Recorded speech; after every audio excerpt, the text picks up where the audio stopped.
Kas paljudele harjumuspärane kõrvaklappidega kuulamine võiks kahjustada kuidagi inimest?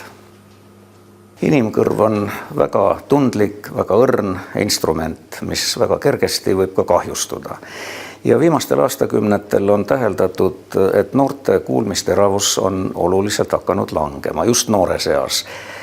Kuulmisteravuse langus tähendab seda, et halvemini kuuldakse kõrgemaid sagedusi ja kui see kuulmisteravuse langus süveneb, siis pikapeale tekib raskusi näiteks ka kõne tajumisel.